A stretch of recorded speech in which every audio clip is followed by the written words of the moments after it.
સાહેબ શું કહે છો? ગુજરાતની ધર્મની ધજા હરિદ્વારમાં લહેરાઈ.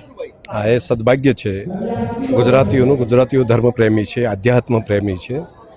આજે અમાવાસ્યા અને શનિવારના દિવસે હરિદ્વારની અંદર આટલો મોટો ભંડારો થાય રઘુવીર બાપજીના પુણ્ય પ્રગટ્યું છે કે રઘુનાથ બાપુ વર્ષો પહેલાં એ ધરતી ઉપર તપ કર્યું હતું. એમનું પુણ્ય પ્રગટ્યું છે કે આજે કૃષિપુરીજી મહારાજે આજે આવડો મોટો વિશાળ ભંડારો, જેમાં અનેક મહામંડલેશ્વરો સંતો જે ગીરકુંડલાઓની અંદર રહે છે, તપ કરે છે, એ પણ અહીંયા આગળ આવ્યા, પ્રસાદ પણ લેશે અને એના સન્માનનો જે કાર્યક્રમ મળ્યો. હું માનું છું કે બનાસકાંઠા જિલ્લા માટે આજે ગૌરવની ક્ષણ છે. સાહેબ, આપણા વિસ્તારમાં એક યુવા સંત મળ્યા છે, હાજી, કુર્સીપુરી બાપુ. હાજી, ખૂબ સદભાગ્ય છે કે આજે આ ધરતી ઉપર આવીને આવડો મોટો ભંડારો કરે છે. હું આજે ખૂબ ખૂબ શુભકામનાઓ પાઠવું છું.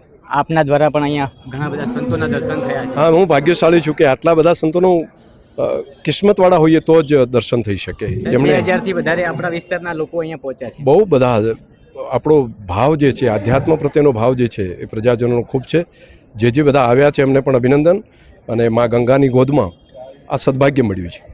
આભાર સાહેબ અમારી સાથે.